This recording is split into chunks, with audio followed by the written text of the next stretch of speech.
All right. Thank you very much, everybody, for joining. We have this terrific panel.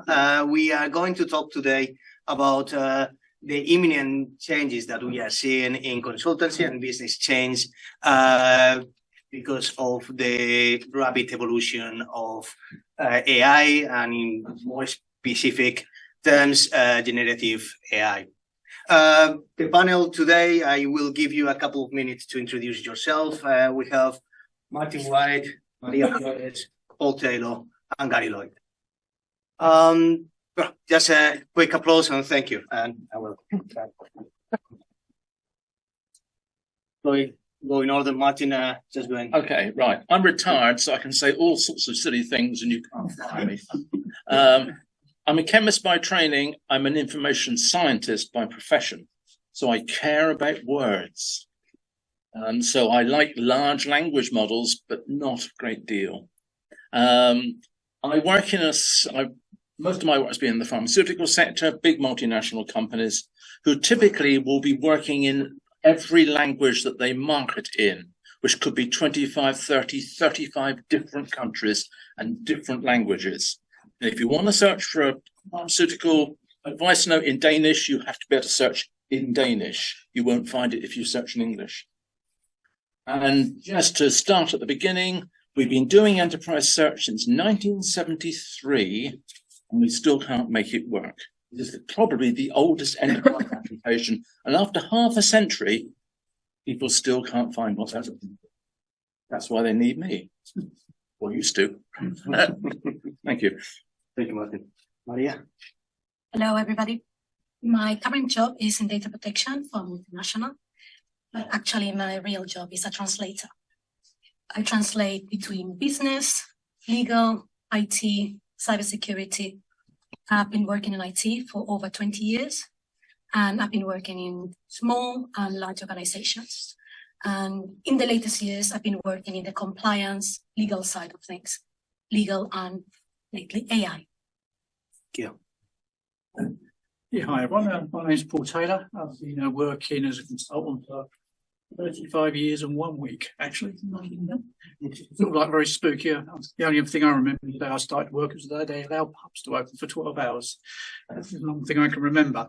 Primarily, I've worked in financial services, sort of London-based, across a number of areas of technology, all the great big fads, offshoring, onshoring, outsourcing, and hopefully AI is the next one coming along. Obviously, a lot of regulatory change, as well as a lot of work in fintech. I've done a lot of work in ed tech, and I've done a lot of work with professional bodies. I've done a number of speeches, I think, over the years with the BCS, probably must be my 7th one. I think I was trying to work out earlier. I'm also a board advisor for a number of startup companies, primarily in AI and technology. I also work for a charity that helps with gambling addicts, we think is the new cancer or the new smoking or the next disease.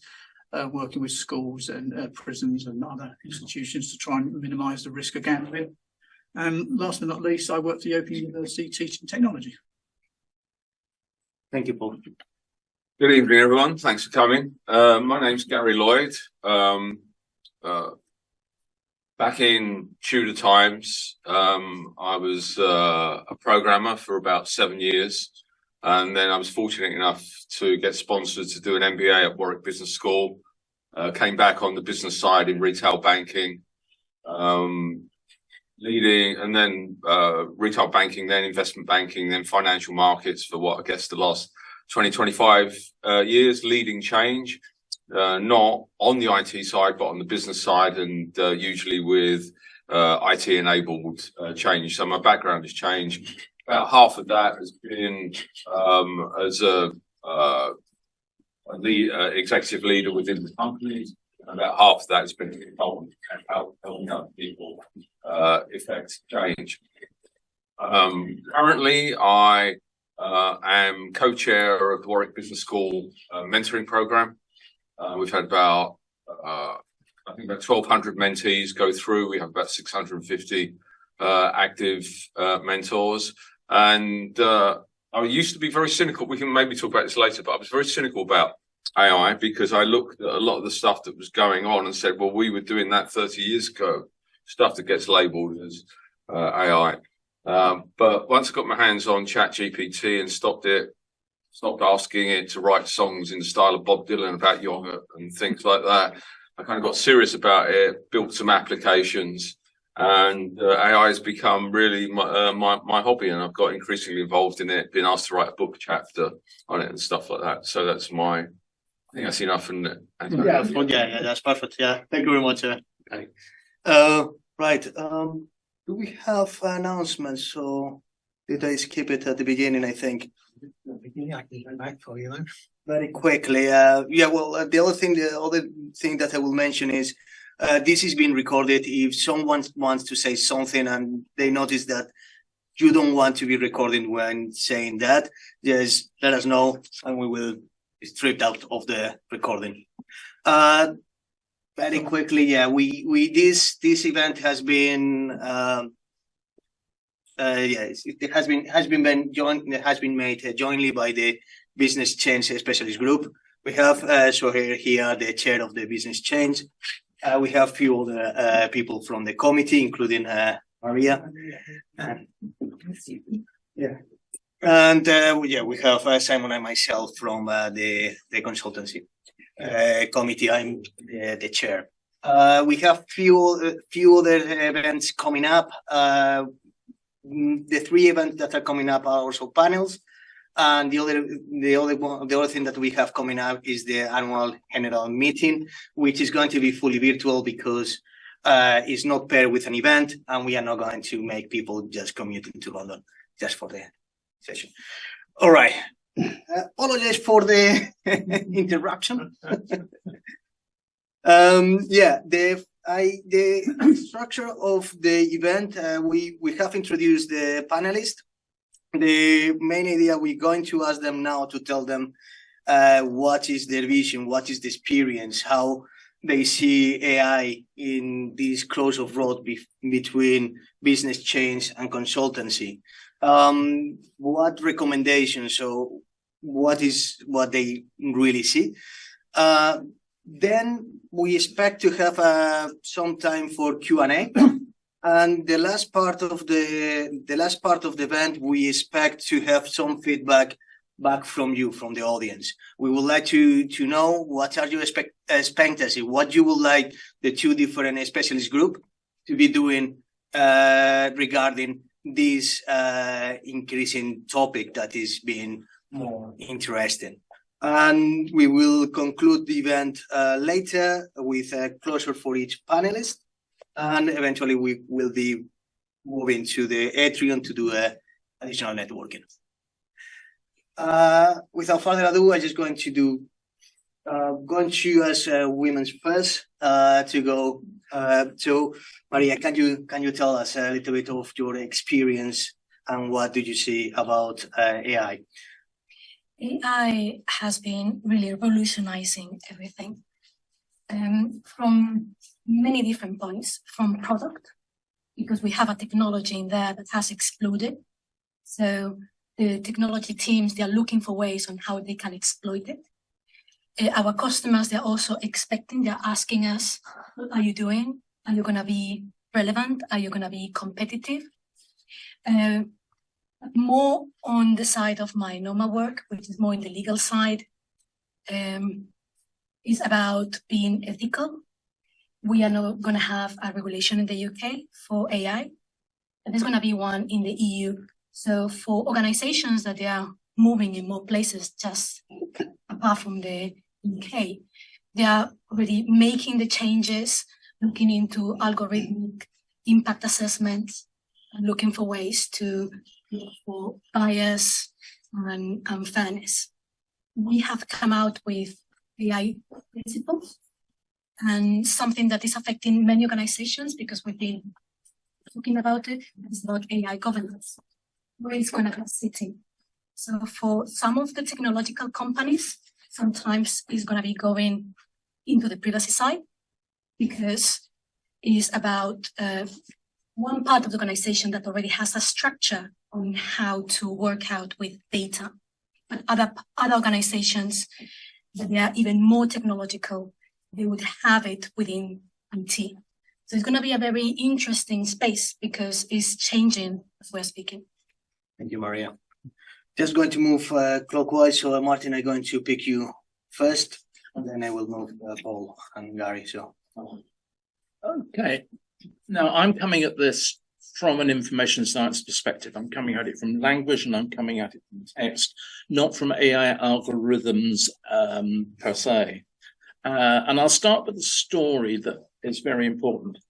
I walked into a very large UK utility company about 4 years ago, having driven there, and I was very impressed that all the cars were reverse parked, so that when they drove out in the evening, they didn't, run over anyone. And as I started to talk to my client, I said, "You've got a policy for reverse parking your car." "Oh, yes," they said, "this is very important. This is, we've got to make sure our car park is safe." I said, "Right, can I have a look at your information management policy?" "We don't have one." "Oh, so information's not important. You just throw it away."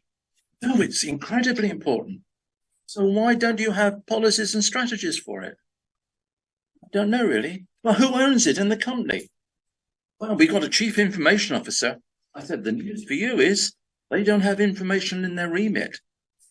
They're not asked to look at information quality, information trust, information bias. It's not in their terms of reference."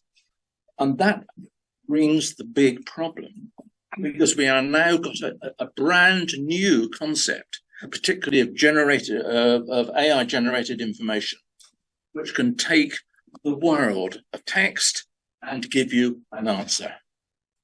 You don't know where it came from. And you've got to think about this. If you end up in a court of law and the prosecution say, "Where did you get that piece of information from about the strength of bridge supports?" And they say, "Well, we got it from ChatGPT." Are you and your company going to feel confident about that? Did that work come from a junior researcher, or did it come from someone at the top of a civil engineering company? You have no idea.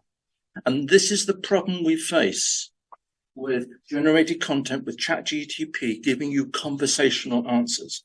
It is very powerful, it can be very useful, but the key thing about it is that if you can't find information that you can trust, two things are at risk: your company and you.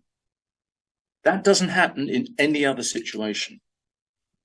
You are both personally, because your career is not going to grow if you've used a piece of information which turns out to be incorrect, and you can't cite it back because that's not how GPT works, and besides which is only going up to 2021. So all the stuff we've done since then on this funny stuff called AI isn't in the OpenAI model.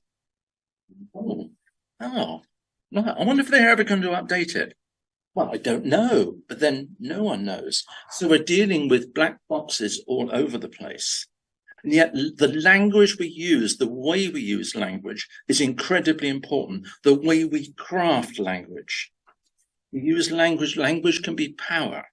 And if you want to see language in real use in an organization, look at PowerPoint slides. The PowerPoint slides are definitive statements, peer-reviewed, signed off. And yet they are impossible to index because they have short sentences, they have embedded JPEGs, they have all sorts of stuff. You can't index them. So basically they don't exist, even with AI, because you can't break them down into an index.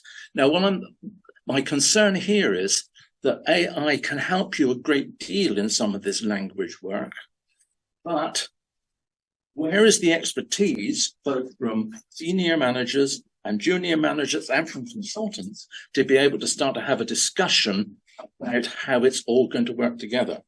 Because what's emerging is that we probably need the best of the old technology and the best of the new technology, but we don't know yet what the best of the new technology is. We don't know what good practice is. And I think companies are very loath to share it because they don't know whether what they think is good practice is not. And I think we've got to get transparency, and I think this is where the BCS comes in, to start to understand what that good practice looks like and to share it and to make sure we keep on sharing it for a long time to come. We're only at the peak of that hype curve. I have no idea how long it's going to go up, But I do know it goes a long way down when we discover it's not delivering for the long term in our organisations. Thank you, Martin. I'm going to move to Paul. Paul. Okay, thanks. I'll probably take a different angle, actually. I'll probably take the view on more like a change management implementation point of view on if you're trying to implement AI, is how do you actually make it successful and implement it? And I think you probably still need to follow sort of basic principles of any change project. I think there is a tendency people get carried away with AI, as they did 20 years ago with offshoring, 15 years ago with outsourcing, and sort of jump into these decisions without actually thinking about it. So I think the most important thing is to really understand what is the strategic reason you're implementing AI. Think of the business benefit. Is it linked to the corporate strategy? So if your corporate strategy is an airline, so try and have the lowest cost seats, then the AI you should be using should actually increase revenue. I think also one of the other areas of AI that's slightly going to be a challenge going forward is regulation. Regulators are a bit like an old tanker type thing. They're very, very slow. They're very, very powerful. They hit you, it hurts, but they come up to you very slowly. So at the moment, regulation is 5-6 years behind AI. I think there's a lot of gaps in there. And I think over the next 5 or 6 years, regulators will catch up with AI and start putting some very, very tough rules. And if they follow where I work in financial services, similar rules, they will start making individuals responsible for AI. There's strict clauses in it. The other area around is also sort of like the data that we use, and I think Martin and Maria mentioned this earlier, I'm sure Gary will as well next time, is that bearing in mind AI is based a lot on data. So, I mean, so basically you need good data, and you need lots of it, it needs to be clean, it needs to be relevant. One of the biggest challenges that with financial services firms had around the 2009 credit crunch is that a lot of their models were based on historic data. Which was lots and lots of good. So suddenly you had an event that came in like a credit crunch. None of the models would cope with it, and they all just exploded and came out with some stupid ideas and stuff like that. So again, the data's got to be very, very good.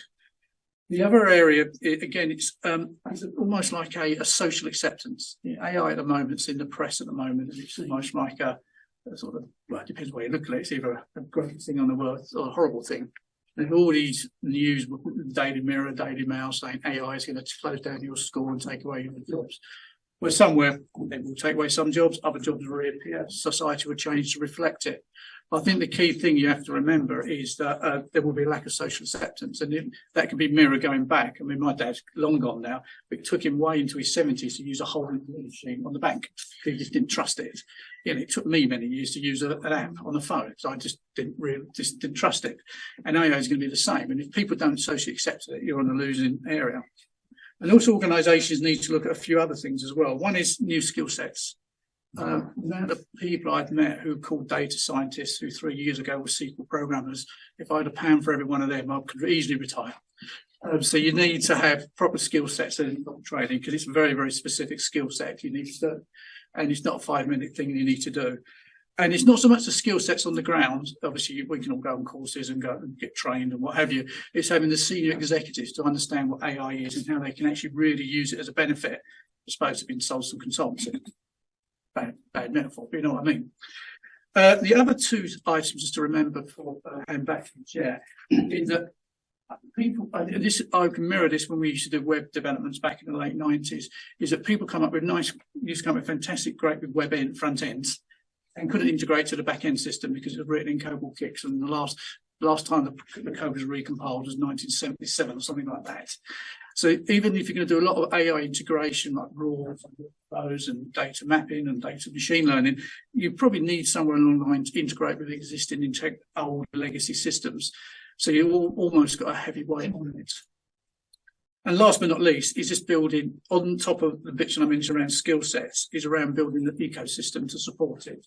So you need, if you're going to have lots and lots of data, you need to have essentially put it in the cloud.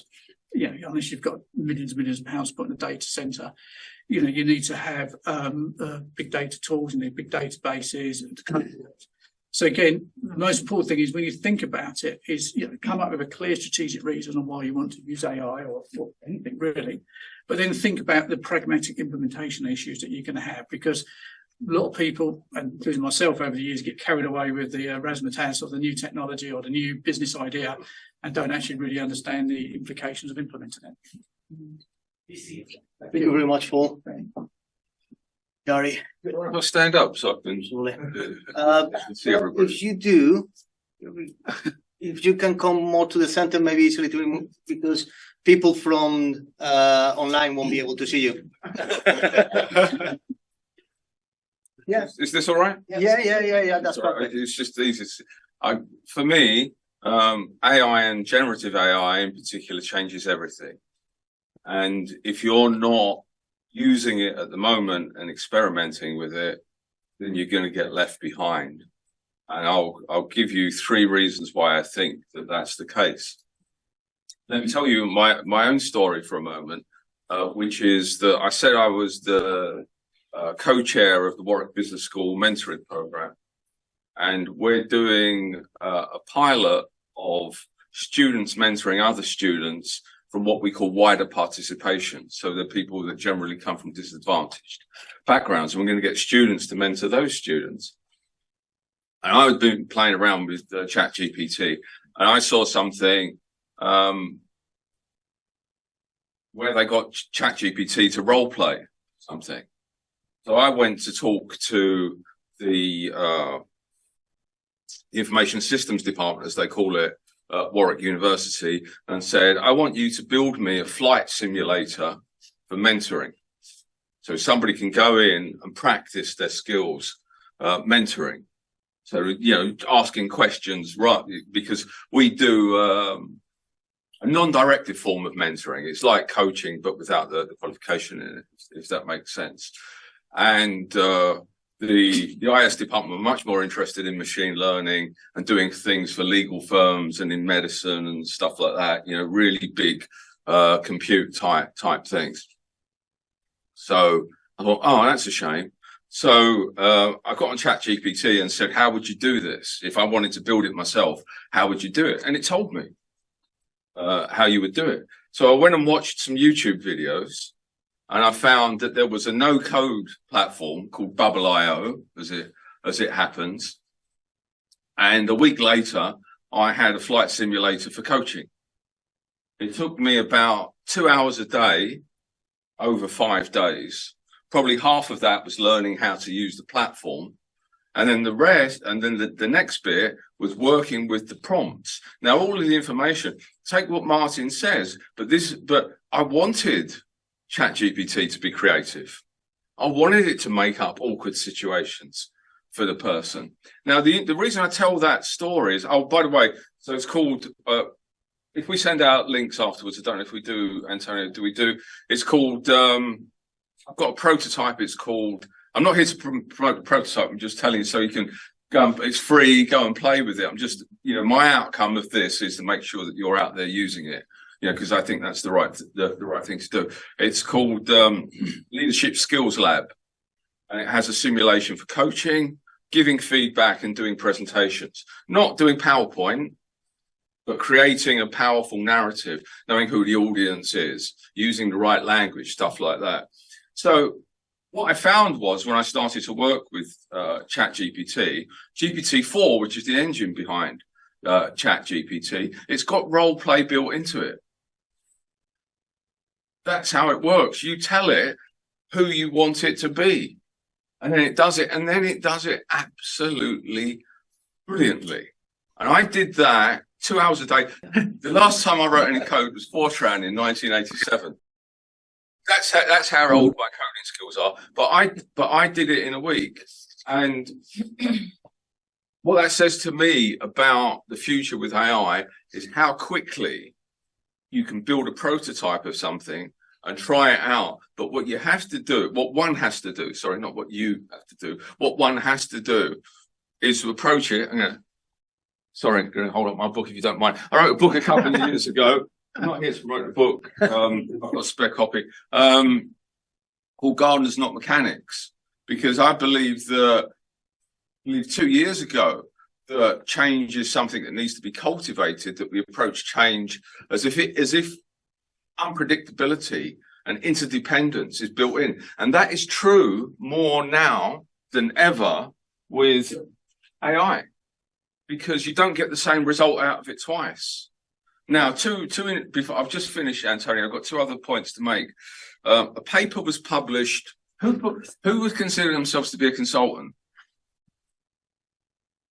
Okay, so you've probably heard about this already, but during the course of last week, Harvard Business School produced a paper that was academics from Harvard Business School, Wharton Business School, Sloan Management School at MIT, big guns, working with BCG, Boston Consulting Group, top tier consultancy. If you've never heard of them, they're the equivalent of McKinsey's. I wrote it down to make sure I got the numbers right. So, and they split across, they got people to do 18 different tasks. And the top half of the BCG consultants, the quality of their outputs went up by 17%. The quality of the bottom half went up by, any guesses? Significantly more. Significantly more, 43%. Wow. Right. So the gap previously between the two, this was just solely using ChatGPT, which, by the way, can browse the web because it's got plugins that do that, and it'll be there soon anyway. The gap of difference between the quality of output closed from 2% to 4%. Now, these are top tier consultants. These are not ordinary people that are just calling themselves consultants. They've really had to jump through hoops to go and work through BCG. And it's closed the skill gap to just 4% when it was 43%. And that's a peer review paper, top business schools looking at it. So I've got one last thing to say. That was across 18 tasks. Said that at the beginning, but I just want to reinforce this is real data. It's proper research. The last thing I want to say is that there's a lot of rubbish coming out of AI. First of all, lots of things are getting badged as AI. Anything from simple automation. I saw in Harvard Business Review, they were talking about if you're turned down for a loan by an AI, how would you feel? Well, we were doing credit scoring 30 years ago. You know, that's been going on. That's not new. But what we know from the internet is when a foundational technology comes along, and AI is a foundational technology, the winners in 5 years' time, certainly in 10 years' time, but probably 5 years' time, 3 years' time, are people that reinvent their business models, not people that are automating production of PowerPoint slides to produce even more boring PowerPoint slides that go on interminably longer than before. Amazon started as a bookseller. What's going to happen with the AI? The thing I just described at the beginning that I did with the flight simulator for coaching, it produced something that didn't exist before. Now, I'm not selling it. I just did that as an experiment. And that's what we're going to see. We're going to see lots of people experimenting very fast. Oh, sorry, one last point. So yesterday, ChatGPT announced a capability that we've seen demoed, which is it can interpret pictures. So you can give it a picture, and the demos they gave, so one of them's a fun one. You show ChatGPT, and it does voice as well. It will do voice within the next 2 weeks. You show it a picture of the inside of your fridge, and it gives you recipes. But when they first demoed it, what they had was a page that described the website, crudely written. And I showed it to ChatGPT and said, produce me a website. And it produced the HTML, the CSS, and the Python code to produce that. And programmers are already using this stuff like mad, especially if they're working from home. So the ability to create has increased by orders of magnitude. So, you know, when we talked about hosting this session, sorry, Antonio, I've gone on a bit, but when we talked about hosting this session, you know, one of the things I wanted to say was, what do we want people to do when you walk out that room? What do you want to do? Not what do you want to know, what do you want to do? And if you're not out there experimenting, then you're going to lose out within the next 12 months. Thank you very much, Gary. So yeah, we're going to commence the round of questions. I first want to check with the people online. Do we have any question coming online? The only comments online are people are saying that some of you aren't projecting your voices enough for it to come through at their end. That must be If you could try to speak, project, that would be good. Right. So I'm going to pass to the people in the room. I will come back later to the questions. So anyone online, if you want to be putting the questions on the Zoom, and we will take them later. In the room, anyone has a first question? Right. Going to start in order. So first the gentleman, then the lady, and then I will go back to the lady and the gentleman. Hello, everyone. Thank you for your time. And my name is Kushlu. So my first question on AI and ChatGPT is how it's going to affect the consultancies and other programming developers, which develop the code and everything where they're doing within 1 minute and 2 minutes, and how AI and ChatGPT is going to affect their job market. Because recently, not recently, it's 8 months back, one of my friend who he wants to start a coffee business in India. So where he don't have any idea. So rather than spending money on business clients and consultant, he just opened the ChatGPT and he just give me a little brief about how can I open a coffee shop in which market and which. So where within 12 minutes he got all the data, how he have to process and how he should do. Where he don't have any knowledge on how the business things will work. He's totally a technical guy, but he opened a coffee shop with using a ChatGPT with a little amount of money and investment. It's a successful business. So where I would like to know how it's going to affect the job market, and do people who are learning business management and consultancy are in a risk in future with ChatGPT and all the stuff. I'm going to just go for the quick round, so maybe we can take more than one question at the same time. So the lady in the right.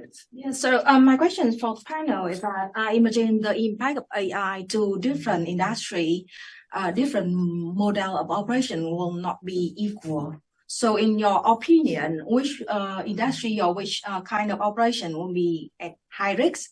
And on the other hand, which one will be most benefit from AI? All right. And same, the lady, we have the lady in the glasses. Yeah. So my question is in regards to the simulator, for example. I'm a consultant, and let's say my client gives me a task to create something, say, for example, the simulator. What would I say is the source of that information that I've used to create that simulator? Because at the moment, you realize that in a lot of companies, ChatGPT is sort of like this, gray area where you're using it, even in terms of maybe trying to compose messages, for example, but you're not very open, you're not very transparent about that. You don't want your company to know that you're actually referring to ChatGPT. So in that instance, we're creating things like that, things like the simulator. How do you record that information? What is the source of that information that you've gotten? What's the body of the knowledge, basically? That's my question. Right. I'm going to go to the people on the back, and I'm going to. Thank you. So you've talked about using the technology and encouraging everyone here and online to do so. I just wondered if there's a view or a kind of top 3 kind of ones of interest, because searching Google, Bing or anything now, you just get pages and pages of hits. I think you've kind of alluded to the explosion in the marketplace. But if you were a kind of betting individual, what sort of things should you be looking at? Is it just OpenAI and ChatGPT, or is it other large language models, maybe like Bard or others? Because I guess it's such a large marketplace to choose from. Where do we start?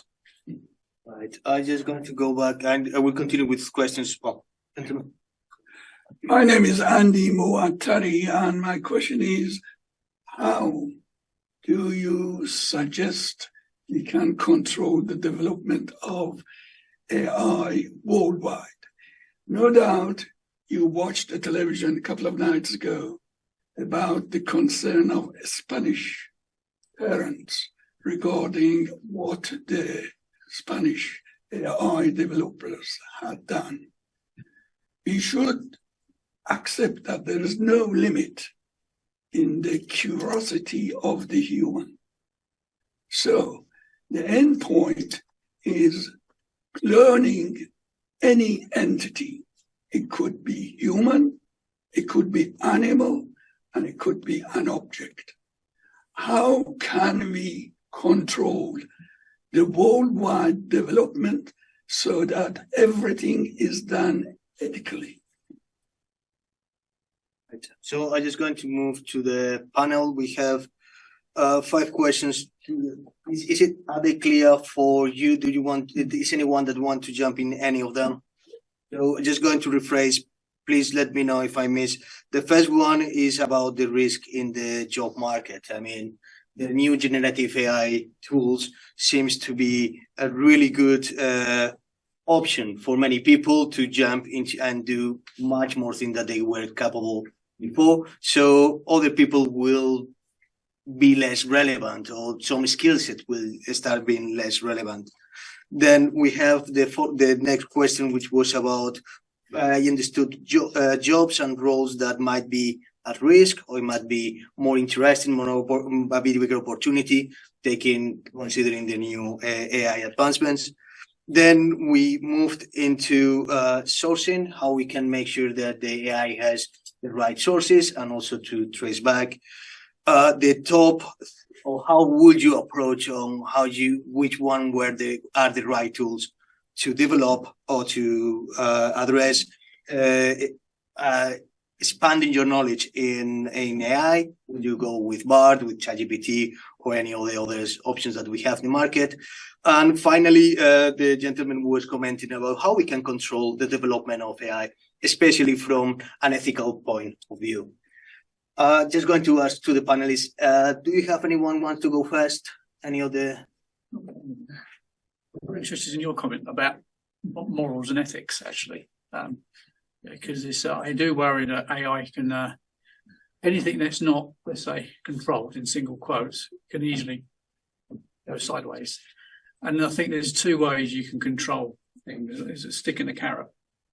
So the stick is some sort of regulation, some sort of law with penalties that you have to define some boundaries. But the challenge with that is the UK could come up with some very good ethical laws or tight laws. But I'm just going to as I have one of my other jobs around gambling addiction. The UK will put in tight laws.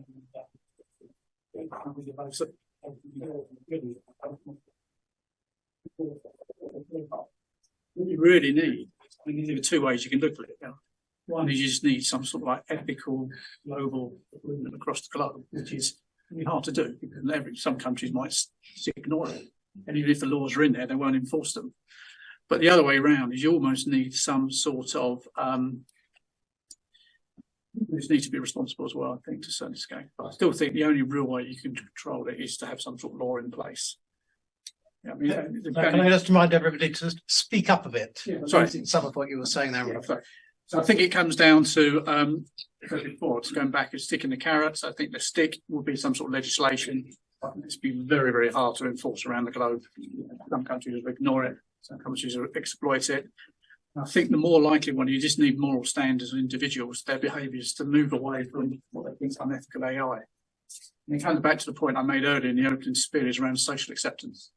I think that's the thing that could probably help restrict it. If individuals are worried about using it, everyone uses it. Any other panelists want to take on the same area? I hope I project. I tend to speak. It's a very interesting question, and it's something that is being studied, and I have studied myself as well. And we have a lot of ethics, a lot of codes of ethics. And the thing is that even before AI, the wrong things that were still happening. So how is it going to be changing now? So what it happens is it's very abstract. So what does it mean in practice? And I've been working with IT teams in the past, and they wanted me to tell them, what do you mean by is fair? What do you mean is transparent? We need to have a translation of that So going to the point you were making, and this is something that Luciano Floridi, he's been studying about informational ethics for a number of years. For him is that the government would have to work on that, not leave it into organizations, because organizations, they're going to be looking into profit. And there is a very nice view from a director from the European Data Protection Supervisor with regards to data. AI is about data anyway. And he puts the example of the airline industry. How is it possible we can fly all around the world when every country is going to be different, but we have to be safe? And he was making this point that we have to get to this agreement to be able to have safe AI, because otherwise we are not going to have it. Thank you. Martin, I think. Can I take let's see where I can go. First of all, in response to Maria, one of the things about the aircraft and airline industry, it's the only industry in the world you have to speak English. Really? Absolutely. You cannot, everyone who has to be qualified, who's a pilot, has to qualify in English. That's why air service is so safe, because you're talking a common language and a very structured common language. You don't get the commands from CGI. Two things. First of all, let's look at the job market. I'll be interested in Gary's view on this, because I'm a visiting professor at the Information School at the University of Sheffield. Our problem is course change and development quickly enough, because universities have a process for evaluating that. The Information School has to work with the computing, the IT schools to try to build, how we're going to do all that. And that takes a while because it's all governed by the government. And the other problem with an academics is we're now getting students submitting work which just comes out of AIGC. They could get a PhD and a BSc. Do you trust the PhD and the BSc? It shows they're incredibly good at AI. Does it show that they're good at thinking? Okay. The other thing I would say is you need to remember that every public company and every charity has a duty to minimize the risk of its operations to its stakeholders. And there's a risk manager there. And the risk manager is very important. But how are they going to decide whether the risk of developing into AI is acceptable, not to the chief operating officer or to the employees, but to the stakeholders? And risk managers tend to be very conservative because their job and reputation's on the line. And I think we have a problem, particularly in compliant industries, financial services, pharmaceuticals, healthcare, nuclear, where that risk environment is very carefully managed. And I think that's where there could be tremendous potential, Gary. I'm not saying it for a minute, but how do we blend that, mix it with a highly compliant, relatively slow-moving regulatory structure? Is there room for companies to start and explode alongside the GSKs and the Mercks and the Rushes of this world? I think technology has always outpaced regulation. Regulation has always been trying to catch up with technology. With AI, I've been cynical about technologies in the past. Anybody who knows me, I was cynical about blockchain. I was cynical about object orientation, a lot of things. Fundamentally believe that AI is a complete game changer. I've never seen anything like it in my lifetime. And it will change things more quickly than anything else. And my expertise isn't in, well, my interest isn't really in corporate risk. Forgive me for that. You've got 3D printers that effectively create synthetic biology. The risk is a global risk. It's a risk to states. Microsoft have already open sourced all of their AI large language models. There's a lot of open source large language models out there. The challenge is containment, whether containment is possible. I'll recommend the best thing I can do, because I'm not an expert in this, is recommend a book, not my own book, but recommend a book. And it's called The Coming Wave. And it's by Mustafa Suleyman. It was published last week. And Mustafa Suleyman was one of the three co-founders, founders of DeepMind, which most famously produced AlphaGo, which beat the World Go champion in 2016. And they've done a lot of work in competitions discovering new proteins and stuff like that. And DeepMind has been very good at that. So Mustafa's written this book. It's a pretty gloomy book. And it's about how do we contain this stuff. And he's an expert. So I would defer to him, Martin. In terms of the academic one, just very briefly, I think the person leading the charge on that is a guy called Ethan Mollick, who was at the Wharton School, University of Pennsylvania. And what he did off the bat was, when he set assignments for his students, he insisted they use AI. But like we used to have to do, I don't know if you still have to do it, but when I did maths at A level all those long years ago, it always said, show you're working. So, he has taken the view that students are going to be using AI, whether they're secret AI users or not. People are going to be using it. So Ethan says, well, that's the real world.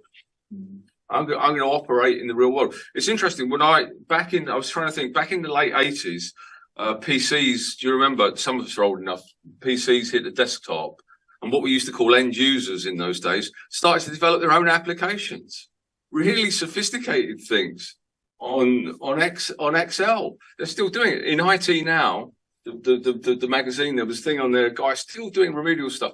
I worked on a trading floor where they were running risk management on Excel spreadsheets. I'm sure it still happens. So that technology is now in the hands of people. So all we can do is to accept that it's there and work it into our curriculum and say, how do we do that? Because, whether it's about thinking, people are going to be thinking AI, and those that are not are going to fall behind. Just following up, because we have a few other questions that we have been asking. So, for example, we were mentioning what roles will be at risk. And we are talking about the skill set, and that is very connected with the roles that will be at risk and the roles that will have a bigger opportunity to triumph. So we consider that in the future, everybody that can, and possibly most of the people will be able to do it, we will have a completely shift in the skill set. And I think I'm connecting the question from both of you. On the one hand, we're going to have people that didn't have the skills, but because they use AI, they're going to be able to do things that they were not before. And also, we're going to have roles that are going to be at risk of more people without qualification probably getting into them. So it's very related to a skill set. Can you give us a little bit of a take? I'm just going to continue with you, if that's okay, Gary. Oh, well, I think anybody that writes anything, whether it's code or business cases, starting businesses, are going to be affected because it's going to be much easier to do it. And what it does, the bad news is the skill gap between what we already do and other people who are less skilled has closed dramatically. However, the good news is that the gap between us and the people that are highly skilled at other things has also been closed dramatically. So, for example, if I want to promote a business, I don't have to, the best copywriter in the world is still going to write better copy than ChatGPT. But I tell you what, ChatGPT is going to write much better copy than anybody I can afford to hire. And, so that's what we're seeing. And there was a great presentation. I think it was the Business Change Group. I can't remember the lady's name. She's a BCS fellow. And she did a presentation on how business analysis was going to be affected. Yeah, and also it's quite a long presentation, but I'd really encourage people in the room, if they haven't seen it, to go watch it online. And she's talking about how she doesn't stick to business analysis in it. She talks about writing code and stuff like that. So anybody that's in a kind of an IT-ish type consultancy role, go and watch what Kitty had to say. because she really talks about the tools that are there and they're real. And I think what Kitty's conclusion was really, we all have to think about repositioning ourselves. If what intrigues me here is that if it's so easy to start up, and this is a rhetorical one, Gary, if it's so easy to start up a new business, all right, there is no first mover advantage, because once someone sees one, they can start up their own, but they're all using the same large language model. It never produces the same result twice. In that case, what's the value of having a large language model? It's It's like the old television. It's never the same. Is that a colour rhetorical twice, question? NTSC? No, the point is that if it doesn't do the same thing twice, that's a very challenge for AI, because which one do you ask it a question, you ask the same question a day later, you get a different answer. Which one do you believe? You use something called chain of reasoning, which is the really effective way of using the large language models, is that you say to it, you say to it things like, I want you to produce 6 different versions of this copywriting copy. Then I want you to take on the role of a really expert copywriter working at whatever agency is the best copywriter, and use all of those outputs to produce me the best possible one. So the skill, Martin, I believe the skill, Martin, is in the question you ask. It's around the prompts that you ask and how you use the AI. And my experience so far is the best way of using it is to have a conversation with it, as if it's a really incredibly, that don't try and produce the killer prompt. So there's a lot of rubbish talked about prompt engineering. The best prompt engineer is actually ChatGPT or Claude or Inflection or one of the good language models. They're the best, but the best thing is to you sit there and have a conversation with it, and so it comes out being different because of the quality of the questions that you ask it. So being able to formulate good questions, and actually this is a skill of middle managers. Middle managers are quite good at formulating questions and asking it. It's like, but you've got a team. So it doesn't come up with the same answer because, but even if you ask it the same question, it will come up with different things, but different flavors. But that's where the skill lies, and that's why I'm encouraging people to just get out and experiment. And I'll just before I'm talking too much, so I'm just going to segue into the one question about which AI. Oh, I'm coming.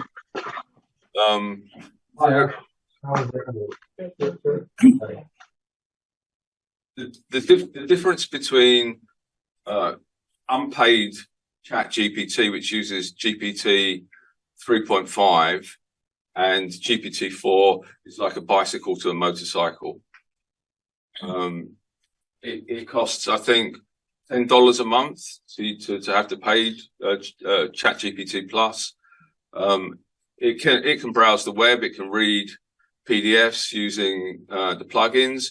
Soon you're going to be able to talk to it on your mobile. It's going to be able to read pictures. And for me, it's clearly the front runner. Bard is pretty terrible, I think. I think the other ones that are good, you have to apply to use them in beta. I think Claude is going to be really quite promising, and Inflection is going to be quite promising. I think what's the Microsoft one at the moment? But Google got going to come out soon with Gemini, which I'm hoping is going to be competition for OpenAI. But if it were me at the moment, every time, like Google and Microsoft, they have everything to lose. This is the thing. The incumbents have everything to lose. OpenAI can just come along and go, well, just like human beings, sometimes it hallucinates. Live with it. Now, Google find it's harder to do that because their business model is based on producing reliable information. Microsoft go, oh, we'll automate the production of PowerPoint slides. Oh, well, great luck for that. You know, we don't need more PowerPoint slides. Thank you very much. You know, it's about reinventing business models. So ChatGPT just keeps leapfrogging the others. The others assume that OpenAI is just going to go to sleep once it's done a release and it's not working on stuff, and they'll produce some stuff which is almost as good as OpenAI, and then like yesterday, OpenAI says, "Oh, by the way, it can interpret pictures now. You can talk to it now." I think we had we have quite a number of online questions. I'm not sure what. I'm going to be really quiet now. Gentleman for Gary here, you mentioned about, the jobs are on. Do you remember in the 80s when the AI was new? And we started, it was the beginning of the system, and the main problem was the knowledge. Prologue. Yes, exactly. And the main problem is at that time was the knowledge acquisition, because everyone was thinking that his job or her job will be lost. What's different about at that time and now? Yes, AI became more powerful, but we still, I don't think the jobs are going to disappear completely. I don't want to dominate the conversation. I want to let the We can talk about it gentleman, and we have a few questions online. Yeah. Firstly, can I just say if John, Kamal, Alan, Barry, and David, if any of you want to actually address, and Shabana, address your comments directly to us, you are welcome to turn on your camera and speak. And we'd be delighted. And while you're doing that, I'll just start to summarize the questions. John's question was, who's liable when ChatGPT gives incorrect answers? And I might couple that with Alan's question, inviting you to talk about the current court cases where ChatGPT are being sued for scraping information from websites, news websites, and whether that will spoil the progress of the developments.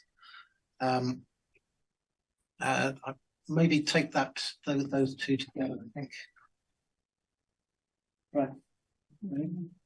I do see John and Barry both have their mics on, so they're probably willing to speak there. John, do you want to just have a go first? Yeah, I wanted just to qualify it.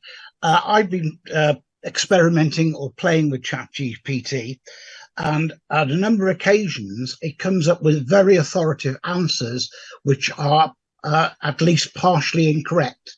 I'll give you a couple of examples. I asked it to give information about initial consonant mutation in Welsh. It's a grammatical thing. Half the answer was perfectly correct and half the answer was total rubbish. If you ask it to multiply two large numbers together, say 8 digits, it will confidently produce the answer, say, yes, here it is. The first couple of digits and the last couple of digits are usually correct. The middle ones are completely random. And if you ask it for references, sometimes it'll give you references. The journals are valid, the authors are valid, the volumes and dates are valid, but the paper doesn't exist. It's just made it up. Maria, I think you were going to... From the legal side, and I'm also responding to you. There is a big problem with the data, or is the data that the models are eating. And for OpenAI, we've been scraping from the US, where publicly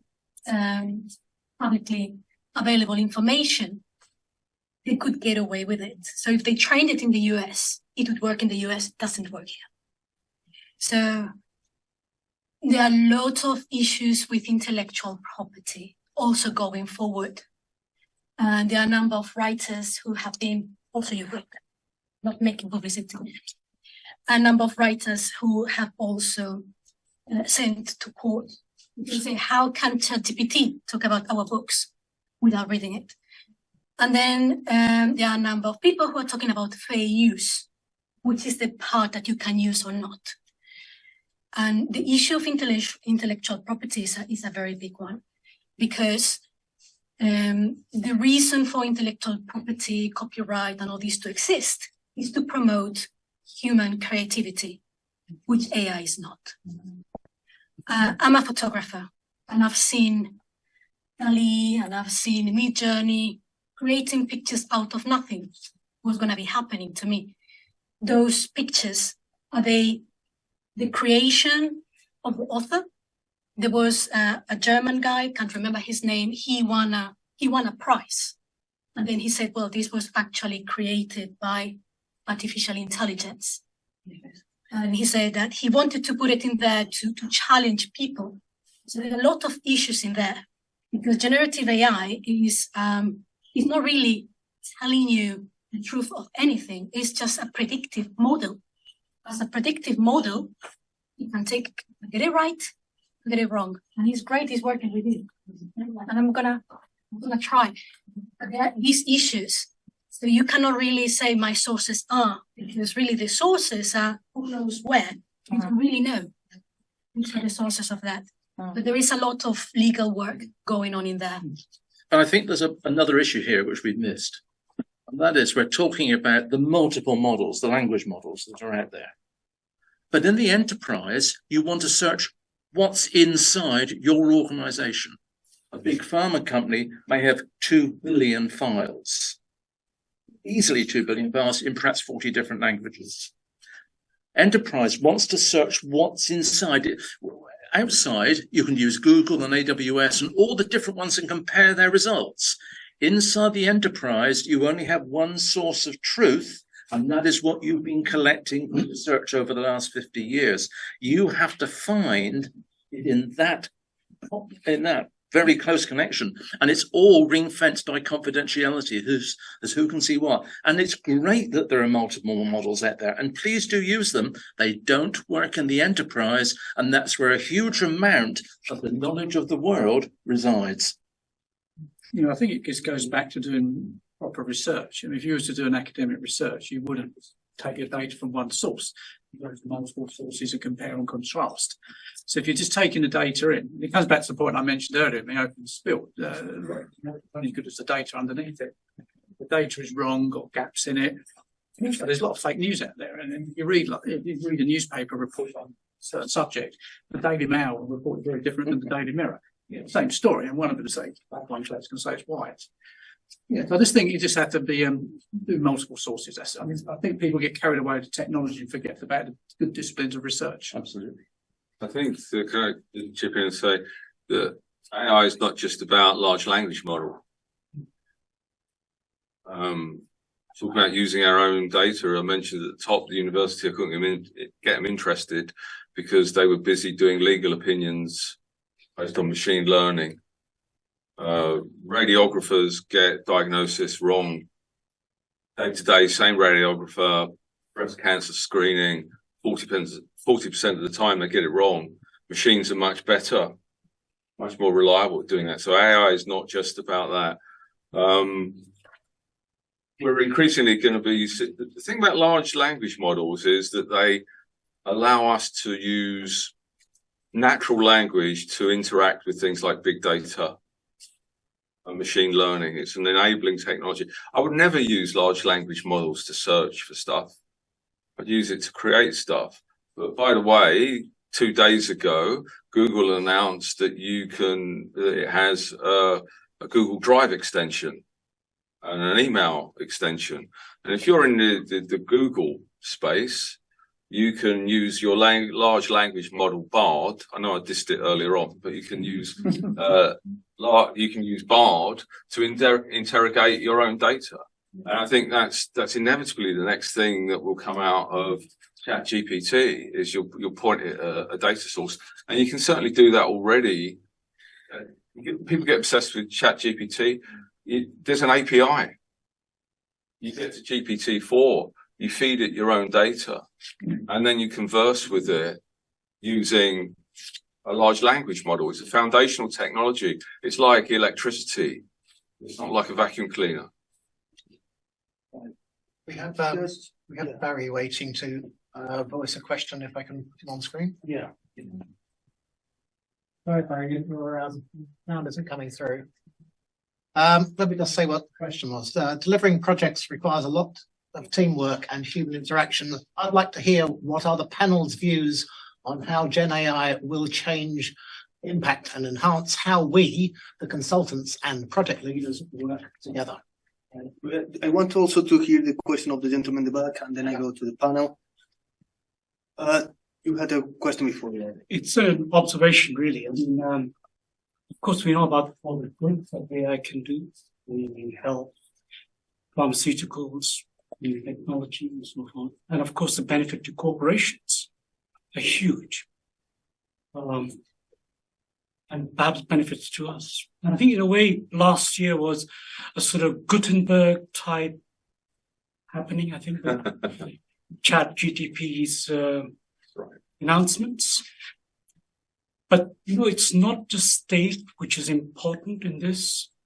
It's also the God-men who are individuals, who are the God-men complex, you know, the end times and so forth. And I think it's these little cookery shops, if I can put it like that, which are really important. It's a bit like after Gutenberg, we had, what did we have? We had that great man, Martin Luther. And he led to someone called Calvin, and you know the consequences for Europe for hundreds of years. The carnage and of course innovation as well that came out of that, you know, from that. Ingenuity as well emerged from that. And it led to huge carnage all over Europe. And in a way, I see this incredibly important. It's more than Gutenberg. Gutenberg happened in a particular geographic location. We're talking about a global phenomenon. And the problem here is that, I mean, I've suggested a few years back that actually there is need for a global involvement in this. This is not a particular state, a particular region, a particular culture. We're actually talking about our very existence as human beings. I'm sorry to say this. I mean, of course, that we know about the great benefits, but it's about the little cookery shop creating a carnage, the end times, because there are lots of people who want end times. You know, Gutenberg, as I said, led to Martin Luther and then to Calvin and all the other things. My concern is that this literal cook, by the way, already a few individuals have come forward demanding that the world notice them as the new Messiah, quite a few, by the way, using AI, incidentally. They're actually using AI already to propagate their message. Their what they call their poem, their Bible. So I think it's important for all of us thinking individuals. That includes our corporations, who are obviously going to lead this. Our corporations have to be brought together. All the corporations, not China or Japan or New Zealand and the United Kingdom. It's the European Union, it's Africa, Asia, all of us together. Drink away out of this because genie is out of the bottle. Apologize for this. Thank you very much. Just a reminder, we will probably move into the next section of the talk in a minute. So before, I just want to hear the panelists commenting on the question regarding project management. After that, we're going to ask to everybody, what are your thoughts, what the different specialist group of the BCS, consultancy, business change, what we could do regarding this topic. Moving back to project management.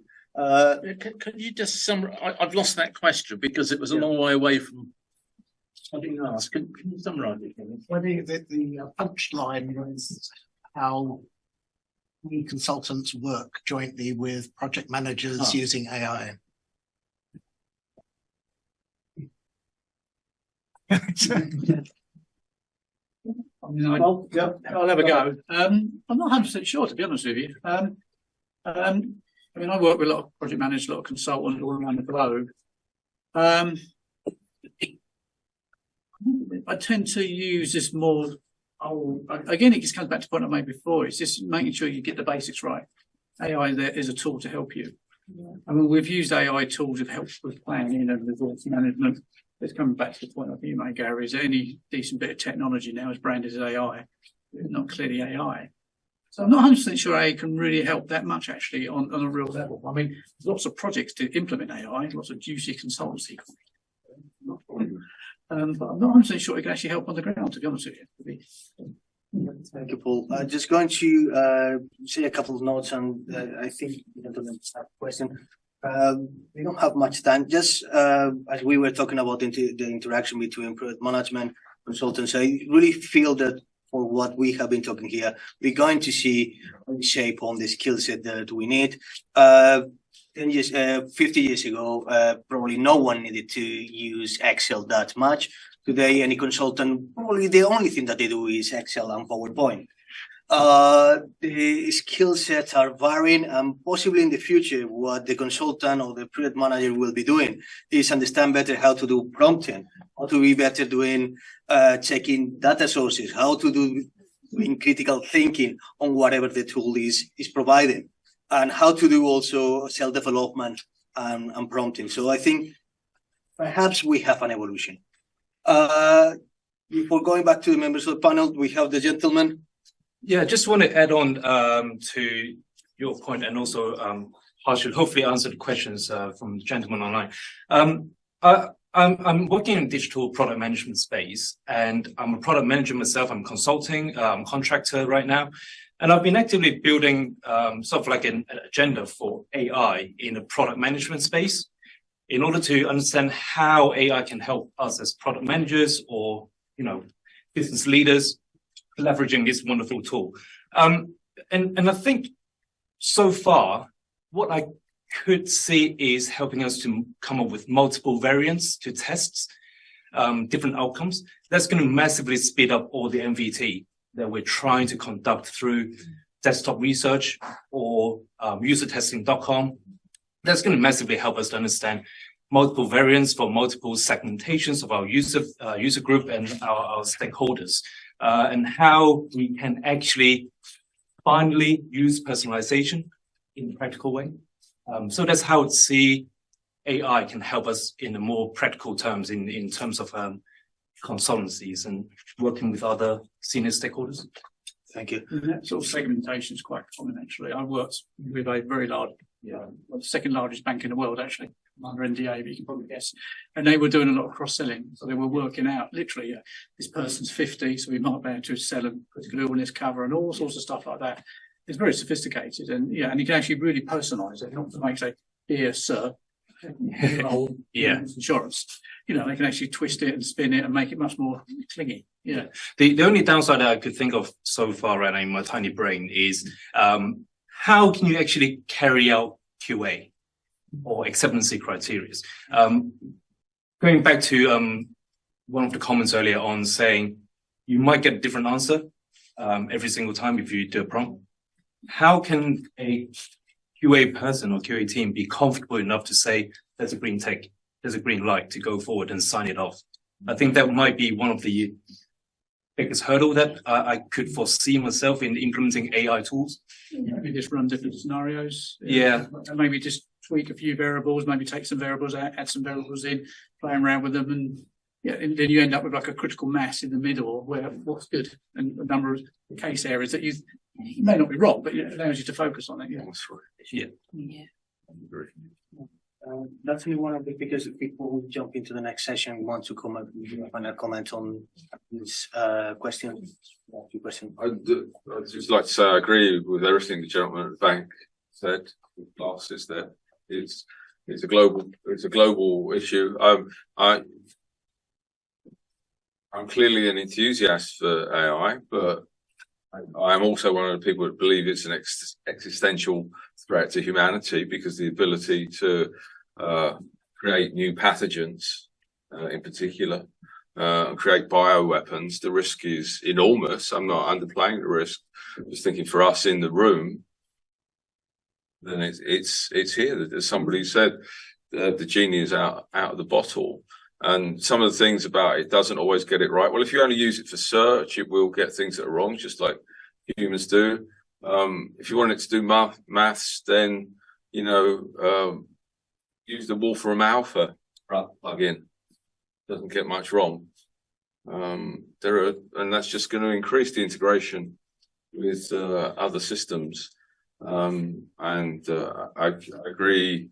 What gentleman said, it was Edward, I think, said there, and this is the same as the project management answer. Going to allow people to prototype different versions, different things very, very quickly. So the question is not how does project management use AI to produce better Gantt charts. It's how do you manage in an environment where multiple versions can be produced very, very quickly? How do you QA that? And so it's new skills that are going to have to be learned. How do you do exactly what Paul said? I think I agree with 100%, which is, where do you put the guardrails? What you find you have to do is you cultivate it, because it gives you an answer and you start coming up with constraints. So you say, yeah, that's good, but I don't want it. I don't want that, or I don't want that. That's what you have to do. I'm sorry, I think we need to jump into the next session, the next part of the session. The next part of the session is a question to the public here, to the attendees, and also to the ones online. What do you think that the different BCS specialist group could do regarding, for example, consultancy or business change regarding AI, and how or the new AI, the generative AI, and the new opportunities and threats that are coming along? Do you think that we should try to help people to build knowledge, build guidelines, help people to skill up the use of the AI in these fields? Do you think that we should be advocating for policies, moderation? What are the views of the people and the attendees, the people in the room and the people online? I think the general advice to give to your clients is to examine their liability models. Make sure they've got lots of insurance to back themselves up, because if you can't defend yourself, I'm reminded of talking about hallucinations, the famous New York cases this last summer, where an eminent firm of New York lawyers submitted a bunch of precedents to a court, who passed it on to the opposing side, who then couldn't find those precedents because the ChatGPT had made it up. The judge in the case was not best pleased. So it's always a good idea to examine the liability model and make sure that you're protected. And to your question about ethical development, well, that's a lost cause. But the liability model might give you some protection. Hence risk. So people who are afraid of being sued may not implement something which they might otherwise implement. An assumption you can get into. I worked at online trader once. That's an assumption, yes. Well, you can always self-insure. Antonio asked what the BCS should be doing. So let's have a look at BCS. The BCS has immense strength in its specialist groups. But by and large, the specialist groups do not work together. And that is a great shame. For many years, I was involved with the Institute of Information Scientists, which disappeared sadly in 2002. We had a lot of specialist groups, and we took enormous efforts to make sure that the word processing group, it was old, the word processing group talked to the archive group and talked to Southern Branch, because Southern Branch had expertise in financial services. Now, on the 22nd of November, you can all come to us, the Information Retrieval Specialist Group, the theme of which is using AI to develop. It's being held here on the 22nd of November. But the problem is there's actually very difficult to email to circulate across all the groups in the BCS, isn't it? And I'm sure you feel this. You sort of know individual peoples, that's rubbish. If the BCS is going to develop, it has to use the resources it has, and that means working together, collaborating, seeing whether trying to get a new group going in the BCS is a nightmare. It goes to Swindon and 6 years later it emerges. And I think really we've got to look to ourselves. We have got to show good practice in developing new ideas. And if the BCS can't do it, why should anyone who has a CS working for it think that they've got the background? BCS are working on it now. I mean, in the last few months or the last 2 years, we are working towards that. Yeah, working towards it, but what's the actual objective? Well, I can't say it now. Any other comments online? Any other comments in the room? I think because the organization of this kind of event is beneficial for any consultant, because from Paul's opinion is that we need to the consultant need to be able to identify the benefit for the organization or for the client they are providing the consultancy, applying AI according to the business strategy or the operating model, and then also identify the risks applying AI in that organization. So if BCS could help with gathering the thought from the top idealists about the trend, how we can apply AI in our consultancy jobs, and each person can interpret from that information to what kind of skill or what kind of knowledge gap that because each individual specialize in different consultancy and focus in different area, so you cannot have one size fits all, but having an open conversation and provide the indication of the trend of the new development, and therefore each consultant can pick up with the trend. I think it's the great help. Yeah. So basically, one of the ideas will be to maybe gather in thoughts of the big four consultancy, or big three, or the five, and try to understand what are the trends, the main how-tos, the main solutions using AI that can be used for common people and for businesses. Any other take on how anything else that the different business groups, the lady in the... I'm just playing the devil's advocate here. I feel like there's a gray line to our point, gray line there, because, for example, if you're saying that you want to utilize the knowledge from AI to, say, do an operating model for a client, that might just be the death of consultancy, because why can't the clients take AI or take the information from AI to do that? So I feel like there needs to be like some sort of, boundary. Do you understand? Because first of all, if you say you're a consultant or a consultancy company, rather, you should already have like a body of knowledge. You should have like a knowledge management system where you have methods, you have methodologies that you need to pull from. So it's like, what is the value you're bringing to the client if you're going to depend on AI? I think the question was I think the suggestion was that you have to identify the AI has to fit within an operating model and support a business strategy, not so much that you would say to AI, what is my operating model? But having said that, the gentleman over there with the coffee shop, clearly there have been examples where AI has access to enough information that, at least if you're starting off with no knowledge at all, is a way to get you going. Yeah, but AI is a tool, and then like you say, it gives different variants of questions, and then you need to have the knowledge to be able to select the path that is correct. And then also it is a predictive model based on the data.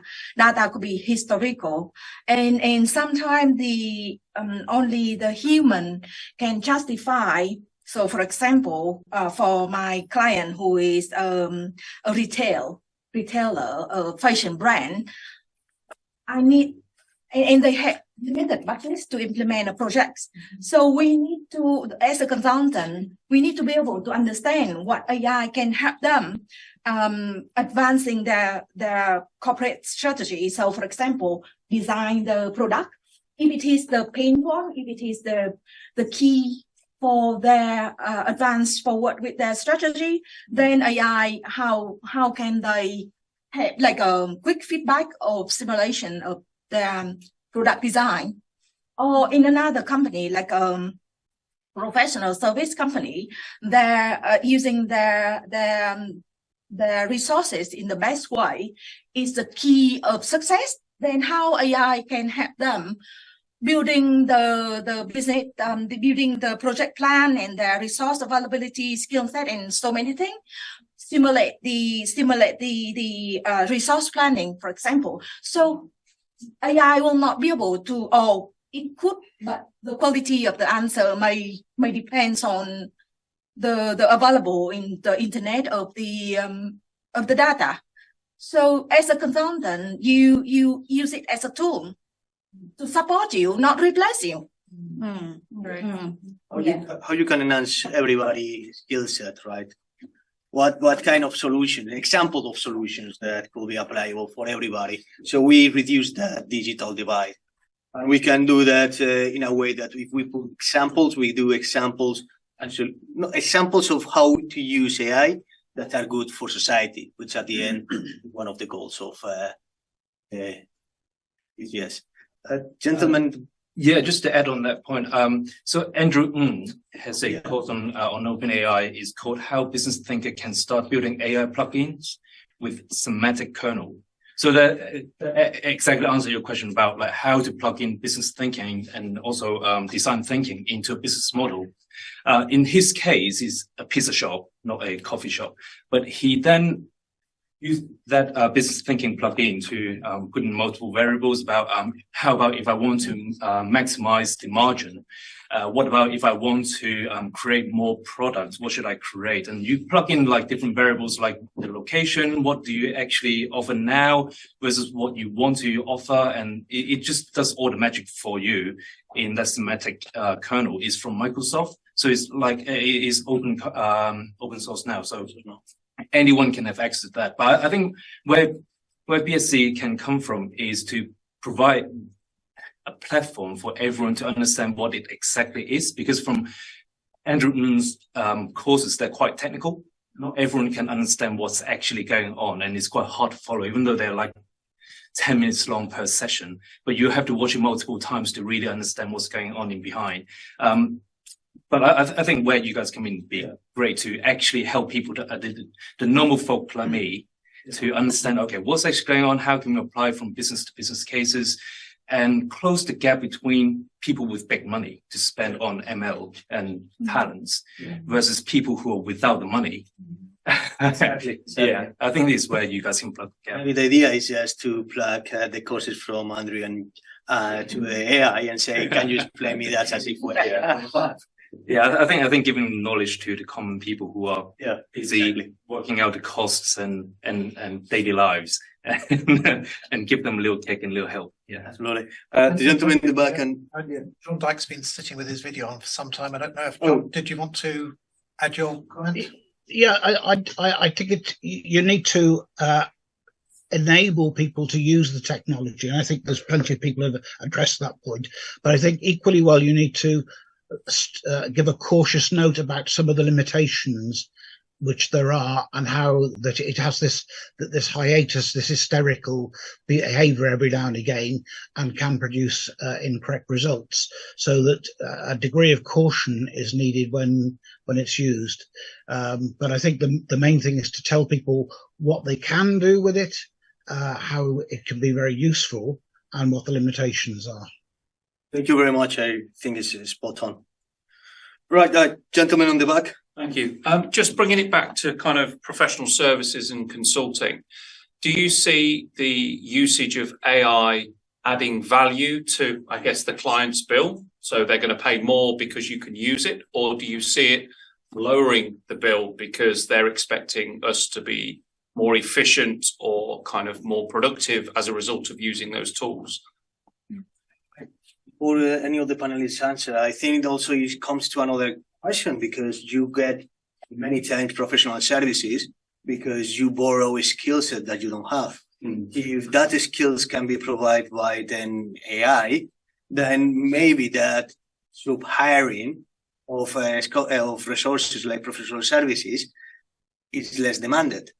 So just putting both things together, I mean, do you think that will make the bill smaller? Do you think that because they have AI and they know how to use it, they will raise the bill?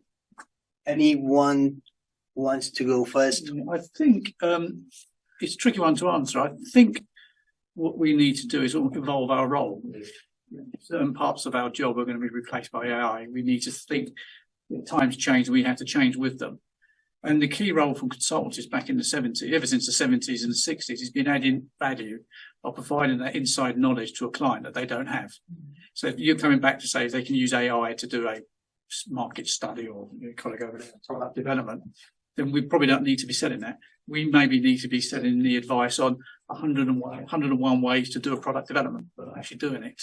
So it's just, I just think it's a case of we just need to rethink our role and really think we are there to add value and knowledge that the clients don't have. Yeah. So yeah, I think it's more of a, whether that, I mean, I think if you do that well, probably the bill should say the same. I think one of the skill set mentioned is that how to provide a good prompt questions. Yeah. But I think another skill set is how to interpret the answer from AI. Because I experienced the chatbot from Virgin Media and the bank. They drive me crazy. And I just want to terminate the contract with Virgin because it keeps repeating, did I answer your question? So there must be somebody giving them the advice that your chatbot is rubbish. Yeah. And how to build the good chatbot that makes the customer satisfied and saving time on the online consultant. It's a skill. And I think it's just that we need to think, where do we add value and co-pilot with AI and provide that solution to finding the solution, the pain point of the client, working with AI and provide that service. Absolutely. I'm just going to, I mean, I'm a little bit conscious about the time. I think we are overrun on this page. So I'm just going to move to the conclusion. I will start with Maria again, and then I will go, in this case, right, so I will go from Gary or Martin. It's been very interesting because I'm in-house. So hearing the perspective from consultants makes me see AI from a different perspective, because the way I look at it is how we build it right, and for you is how you can use it right. So it's a very interesting perspective. My thoughts in here is that there are more costs to AI, and talking about different roles, people who are paid really badly to do the hidden side of AI. That's ethical. Going forward, looking into the design. So when we are making it, you were talking about all the different possibilities of a product, but it's also the different personas, because we are talking about something that is user-centric and we are expanding to society because of how it can impact society. And it's not just the users, it's not non-users. So it's about bias and it's about fairness. So it's maybe something that you can see also as consultants. So it's expanding this role when you are testing. It's also, how could it be used by a stalker? How could it be used by a very bad person? Because the technology, like everything, is just neutral. It's about the people. So there is a saying that goes that the one who invented the ship invented the shipwreck. It comes together. It's just the other side. So the other side of technology is the bad use of technology. And the way I see it is having a high level of proper AI governance. And then in product is translating all these requirements for fairness, for looking into the impact on society, practicing futurism. And it's at the design level. The design level is very, very important. Is when you can check what it could go wrong. Yeah. Maybe you can check it on anything, what it could go wrong, how it could be misused. And this could help bringing a bit back the issue of ethics. Thank you very much, Maria. Barry, I'm going to. Let other people deal with the risks, their global risks, their existential risks. My advice to consultants and people working in business change is that to answer the question about whether you can charge more or less, initially more, because you're an expert compared with the next person that doesn't know something. At the moment, everybody's hot for AI, but you need to know more than the next person to do that. But people are quickly going to get used to much higher levels of productivity. So it's really about pricing on value on that. I agree with 100% with what Paul said on that. Find out who are writing great blogs about AI. Remember that AI is not just about chatbots. It's about machine learning. It's about big data. There are some really good people on YouTube that publish once or twice a week. Follow them, keep up to date, get immersed in it. If you just go skeptical and say, well, you know, it's just the same as X before, it's not going to make a big difference, then my opinion is you're going to be wrong. You've got to get out there, keep up with it, give yourself a little project. If your company doesn't have a project, give yourself a project to do something. Say, how would I do this using AI? The same way that we think about mobile first, think about how would I do that AI first? Thank you very much, Harry. Paul? Yeah, I mean, not much different from Gary and Maria. I mean, I would see that I always compare AI to nuclear power. Shipwreck thing, I might steal that. Anyway, but back to nuclear power is, if you use nuclear power well, it's a real benefit. If you use it badly, it's very, very dangerous. You need a lot of controls around it, you need a lot of maturity around it. So I think and also to get it working AI, it needs a lot of effort. It's not, if you're going to use it on a commercial level, you need a large amount of ecosystems and business systems and support. And you said, Stephen, was around leaders, which is a very key point I forgot about. I think the key point to mention to the consultants is you just need to evolve. Our jobs change all the time. New techniques come out, new technologies come out, new ways of working come out at a general level. And the key thing for a consultant is make sure we add value to the clients or provide knowledge to the clients that they don't have. Thank you, Paul. The last shall be best, of course. Back in the 1980s, Xerox PARC, who invented many things, did some very interesting research which culminated in some papers, and I'll give Antonio the links, which basically said we have a very poor understanding of the tasks that are undertaken in an enterprise. We often only know the task from our involvement with it. We don't know the totality of the task as it goes through the system. And if we're going to make success of AI, we have to use things like ethnography to really understand the elements of an end-to-end task. To come back to product development, it's not just product development. There was the spec, there was the marketing, there was the science, but I suspect that you only saw a relatively small bit of that, and you didn't talk to the sales guy out in Egypt saying, well, it won't work in our hot temperatures. So I'm just thinking we have to focus in on the totality of the task, because otherwise we'll use AI on the bit that we can see, but the overall benefit will be lost. All right. Thank you very much, all the panelists for your closure. With this bring us to the end of the event online. We have, I want to say thank you everybody to the panelists, and then we will go to the networking. So just a round of applause for the panel.